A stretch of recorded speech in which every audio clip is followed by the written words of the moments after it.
E aí, pessoal, atualizando as informações do Grêmio nesta terça-feira, véspera da decisão. O que aconteceu no treino? As opções de Alexandre Mendes. É preciso falar sobre isso. Tem Rafinha também. E tem a palavra do técnico do Independiente Del Valle. É sobre isso que nós vamos falar a partir de agora. César Cidade Dias, falando de Grêmio aqui no YouTube. Papo de gremista para gremista. Sem antes, no primeiro comentário, você tem o passo a passo de um trabalho home office que pode lhe dar mais de R$4.000 de renda extra por mês com um investimento de R$67. Não é nada mirabolante, está aqui no link, tanto na descrição como no primeiro comentário deste vídeo. O Grêmio realizou hoje o último treinamento visando a partida, a decisão contra a equipe do Independiente Del Valle, jogo que o Grêmio precisa vencer para não ficar fora da fase de grupos da Libertadores. E pela primeira vez, o técnico Alexandre Mendes, que é quem comanda o Grêmio, em razão das dificuldades e do isolamento que Renato foi obrigado a fazer em razão do Covid, mandou, em tese, a equipe que vai iniciar a partida, fez o trabalho. Algumas opções foram utilizadas, nós vamos falar sobre isso, porque algumas opções foram utilizadas no treinamento, tá? Olhem a curiosidade. Kahneman confirmado, Michael confirmado, então a defesa está definida. Vai Breno, vai Felipe, vai Rodrigues, vai Kahneman e vai Diogo Barbosa. Ponto, fechou a defesa. Vamos para o meio-campo e aí começam as dúvidas. Não tantas, mas uma dúvida especialmente. Por quê? Porque Pinares está fora. Os dois primeiros volantes definidos. Maicon, que em alguns momentos treinou na frente, treinou como meia, mas Maicon e também o Matheus Henrique. Então o que a gente pode colocar a partir de agora? A gente precisa entender quem é ou quais são as opções para ser o meia no time amanhã. E aí nós temos muitas possibilidades. Muitas possibilidades. Atenção a elas. Primeira delas, simplesmente, Jean-Pierre. Jean-Pierre está trabalhando, vai para o jogo, está concentrado e é uma das opções. Jean-Pierre seria o meia com Alisson pela direita, Ferreira pela esquerda e na frente jogando o Diego Souza. Primeira opção. Segunda opção, simplesmente Darlan, um pouco mais avançado, o Grêmio criando uma linha de 3 volantes, com Darlan sendo uma espécie de meia articulador. Algo que Darlan já fez nas categorias de base do Grêmio. É preciso dizer isso. Darlan já foi meia durante muito tempo na base, no profissional atua apenas como volante, jogando atrás da linha e sendo um armador como volante, não jogando como meia. Essa é uma situação. Avançando, qual a outra possibilidade? Léo Chu, olha a curiosidade, jogaria Léo Chu pela esquerda, Ferreira pela direita e Alisson sendo um meia, assim como foi lá na final contra a equipe do Palmeiras. Essa eu não acredito muito, mas é de fato uma opção. O Grêmio com isso abre 3 possibilidades de reposição a Pinares. 3 possibilidades. Simplesmente o Jean-Pierre, que é a que eu quero que vá para o jogo. Aí entra a minha opinião, tão somente eu quero. Por quê? Porque o entrosamento Matheus Henrique, Michael, Jean-Pierre existe. Assim como Matheus Henrique, Darlan e Jean-Pierre foi o melhor momento do Grêmio em 2020. Então eu gostaria de ter essas opções. Pode acontecer? Não, porque Michael vai para o jogo. Michael que também em determinado momento jogou um pouco mais avançado, trocando com Darlan nessas opções. O Grêmio cria situações e em cima disso vai para o jogo.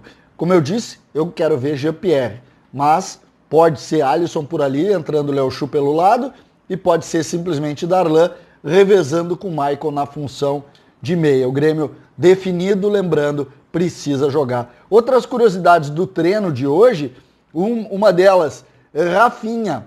Exatamente, ele não está inscrito na Libertadores, mas está liberado para jogar, e aí entra até uma curiosidade, porque o Grêmio não mandou o Rafinha para a lista, não sei se por alguma questão legal, mas o Rafinha deve estrear sexta-feira contra a equipe do Caxias. Exatamente, lembrando que ainda o Wanderson está fora e Rafinha deve estrear, participou normalmente do treino e está se recuperando aí, está bem recuperado fisicamente e deve fazer parte do jogo contra o Caxias, pelo menos essa é inicialmente a ideia do Grêmio de colocá-lo contra o Caxias. PP é uma pergunta recorrente em razão do que acontece. PP participou também do treino e vai começar no banco de reserva, sendo opção durante o jogo. PP, que eu achei que pudesse ser uma opção de cara, não, em razão ainda de alguma dificuldade física, pelo menos a informação. Essa é uma informação que tem gente que está dizendo que ele está pronto, treinando muito bem, tem gente que está dizendo que não. Hoje, durante os donos da bola, o JB trouxe essa informação e o Vaguinha disse que, olha, o que ele tem é um pouquinho diferente, então fico com a ideia, pelo menos pela fonte que eu tenho, de que o PP ainda não vai começar direto no jogo, que, convenhamos, é uma situação que é importante para o Grêmio, porque o PP realmente pode fazer a diferença, sobretudo se o Grêmio precisar. A equipe do Independiente Del Valle, do técnico Renato Paiva, hoje concedeu ele uma entrevista. E eu peguei alguns pontos da entrevista para que a gente coloque aqui na nossa discussão, porque me pareceu em determinado momento humilde, mas em outros dando uma provocada. Nos tiraram nossa casa à altitude e creio que em Quito o resultado seria muito diferente. Lembrando que eles foram muito bem e nos venceram. Provamos também que a altitude não influencia a nossa forma de jogar. Foi uma injustiça muito grande. E olha a provocação. Jogadores do Grêmio, aos 60 minutos, estavam esgotados. No Paraguai. Agora imagina se estivessem jogando na altitude. De duas, uma, que nos colocassem na Bolívia, em La Paz, para jogar na altitude. Isso seria manter o equilíbrio das coisas. Fazendo esta opção, jogando em Assunção, se está beneficiando o Grêmio. Depois, o mínimo que se poderia fazer, respeitando a saúde, era fazer o segundo jogo lá no Paraguai. E não ir a Porto Alegre. Não estou dizendo que estão, mas se você olha assim, a sangue frio e com lucidez, parece que estão fazendo tudo para que o Grêmio passe de fase. O senhor Renato Paiva indicando que existem forças paralelas tentando empurrar o Grêmio para a próxima fase. Não é assim que funciona. E prossegue, nos espera uma partida terrível, de uma intensidade de pressão de uma grande equipe.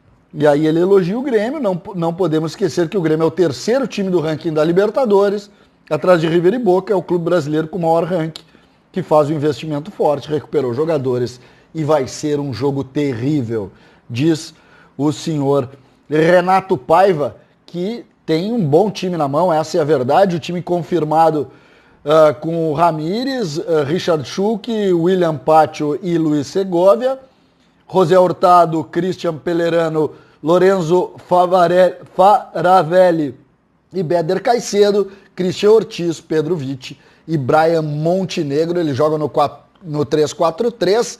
E aí a gente tem como destaques o Faravelli, que é muito bom jogador, o Ortiz e também o Pedro Vitti. É um bom time, é jogo duro, mas agora não tem mais. Agora é para dentro da arena, para ganhar dos caras e avançar a fase de grupos. Depois a gente volta a discutir se o Grêmio fez bem, se o Grêmio fez mal, como é que foi. Agora tem que focar e tentar vencer. O adversário, através das palavras do técnico, também de alguma maneira provoca os jogadores do Grêmio, dizendo que os jogadores estavam cansados com 60 minutos, mesmo não jogando na altitude, é preciso dizer isso. Paraguai é nível do mar, a cidade de Assunção. Então, o Grêmio precisa dar uma resposta dentro do campo. Espero que os jogadores do Grêmio entendam esse recado e deem a resposta dentro do campo com uma grande vitória. Uma vitória contundente de um time gigante que é o Grêmio. Isso é o que a gente espera e isso é o que a gente vai ver. A escalação do Grêmio em relação à escalação do bom time do Independiente Del Valle, que nós temos que tratar com muita humildade, indica um jogo de pressão. O Grêmio vai querer a posse da bola através dos volantes, precisa mais do que nunca da figura do Maicon para que a gente consiga essa bola e consiga pressionar o adversário. Lembrando, os defeitos desse adversário estão na defesa, ou seja, o Grêmio precisa atacar. O Grêmio precisa pressionar a bola e atacar, assim como fez com os bons times que enfrentou, sobretudo São Paulo, Palmeiras e o próprio Internacional, quando pressionando conseguiu criar oportunidades. Vamos ver se o Grêmio consegue isso. Se conseguir, sairemos com uma grande vitória e a consequente classificação. que vem ao jogo. César Cidade Dias falando de Grêmio aqui no YouTube.